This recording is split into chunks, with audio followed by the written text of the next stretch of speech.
Faltam menos de 15 dias para terminar o prazo para a entrega da declaração do imposto de renda à pessoa física. Esse ano existem algumas mudanças e esse é um assunto que sempre precisa ser melhor esclarecido para bem informar os contribuintes. Por isso, hoje aqui no Manchetes Noticidade tem uma espécie de um plantão de tire suas dúvidas e ao vivo. Estamos recebendo o advogado tributarista e especialista em imposto de renda, doutor Rodrigo Bley. Obrigado pela presença, viu, doutor? Muito obrigado, eu que agradeço o convite. É preciso ficar atento mesmo, não? Algumas mudanças, não, doutor? Todos os anos, no período de declaração, sempre existem dúvidas, né? Tanto que a Receita Federal sempre monta os seus plantões para tentar atender aos contribuintes, tentar sanar essas dúvidas que, via de regra, vão desde as dúvidas mais simples até questões muito complexas, né? Então a gente precisa estar atento a isso. Doutor, nós temos aqui algumas perguntas, a gente vai passar para o senhor. Agora, aquela questão do imposto, da declaração do fundo de garantia, essa daí é realmente quem recebeu o dinheiro do fundo de garantia precisa declarar. Isso. Não havia obrigatoriedade antigamente de se fazer a declaração de quem recebeu o valor de fundo de garantia. Agora, em virtude da alteração do decreto de fevereiro desse ano, existe a necessidade de se fazer a declaração. Desde que o valor atinja a cota mínima para a declaração, não é? Porque se receber menos, não precisa. Na verdade, a regra sempre tem que ter o seguinte: quem recebeu valores acima dos R$ 28.560 precisa declarar. Claro. Essa é uma regra que tem que se ter em mente. Tá, por isso que eu digo. Valores menores não há valores menores, mesmo o fundo de garantia, se não atingiu esse valor, tá certo. Doutor, CPF de criança, com certeza, né?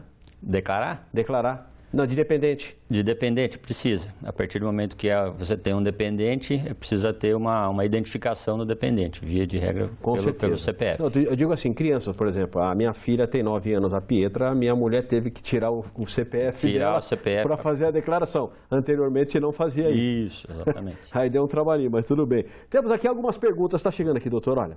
Boa tarde, doutor, devo declarar o valor atual do meu carro ou o preço que paguei no ano que eu comprei o carro? É uma boa pergunta. Na verdade, a nossa legislação não autoriza qualquer atualização de valores, seja para maior ou para menor. Então, sempre tem que se declarar o valor histórico, né, o valor da data da compra, sem qualquer correção. Se eu tenho uma poupança de R$ 27.000, preciso declarar imposto de renda, doutora Alice, do bairro Brigadeiro Tobias? Se ela só tiver a poupança, não teve, aí tem que verificar também outras questões, se ela teve rendimentos, se não teve rendimentos. Considerando que ela só tem a poupança e é nesse valor de 27 mil, ela não vai precisar declarar. Ela precisaria efetuar a declaração se esses valores fossem acima de R$ 40 mil. Boa tarde, meus rendimentos não passaram os R$ 28.000, mas a partir do meio do ano troquei de emprego e ganho em média R$ 2.600 por mês. Devo declarar? É o Pablo de Itu. Aí tem que fazer a conta, Bom, né? Pablo, aí é o seguinte, se os seus rendimentos no ano passado, né, no exercício 2017, não ultrapassaram o limite, você não precisa declarar. Agora, essa sua mudança de emprego com esse outro salário, precisaria ver a partir de que mês você começou a receber esse valor para fazer a conta. Como eu disse, é sempre o critério do valor, independente de você ter trabalhado só alguns meses no ano, ter ficado desempregado ou não. É o montante do rendimento no ano. A gente continua tirando dúvidas sobre a entrega da declaração do imposto de renda à pessoa física. Com a gente aqui no estúdio, o advogado, o tributarista e especialista em imposto de renda, doutor Rodrigo Bley. Temos mais algumas perguntas aqui, doutor Rodrigo. Boa tarde, sou o Alex de Sorocaba.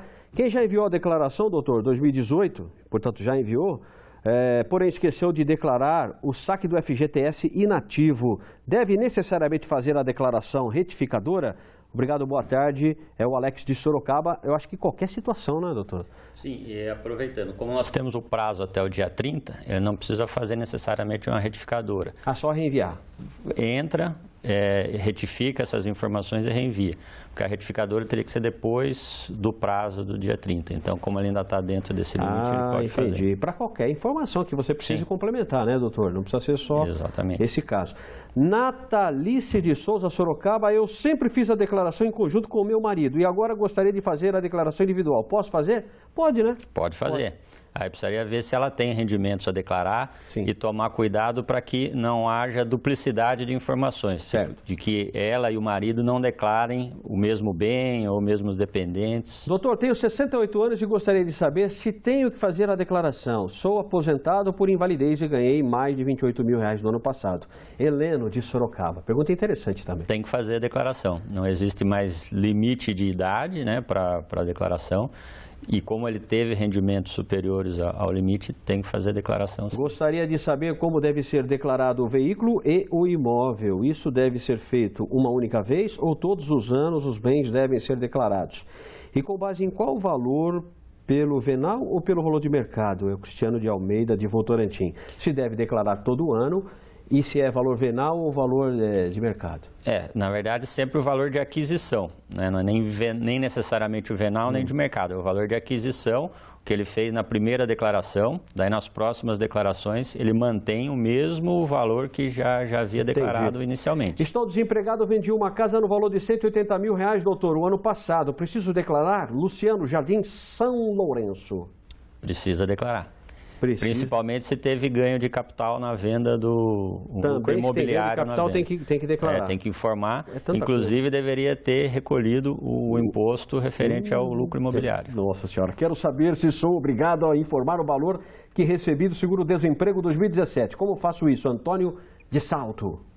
Não é obrigado. Aí precisaria, porque seguro-desemprego, o valor vai ficar menor do que o limite, e também seguro-desemprego é isento de rendimentos e também não precisaria Doutor, fazer tem muitas perguntas aqui, eu quero agradecer a presença de todos vocês. Eu tenho só mais duas perguntas, porque o tempo está estourado. Deixa eu ver se eu acho aqui a pergunta: como devo declarar um terreno sem escritura? Miguel, do bairro Paineiras. Se é que sem escritura tem que declarar. Na verdade, não é a questão da escritura que determina a obrigatoriedade ou não. A partir do momento que ele adquiriu o terreno, ele tem que fazer a declaração. E declara pelo valor de aquisição. Tá certo. Se passar o prazo de declarar imposto de renda, eu ainda consigo declarar? Como? Eduardo do Jardim, Dois Corações, é a última pergunta. Consegue, aí tem que apresentar a declaração retificadora. Tá bom, obrigado, viu, doutor? Tá. Eu que agradeço. Muitas dúvidas, quem sabe o senhor volta aqui até o final do prazo, na próxima semana. Agradeço a colaboração do doutor. Essa foi a entrevista com o advogado tributarista Rodrigo Bley, aqui no Manchetes do Cidade.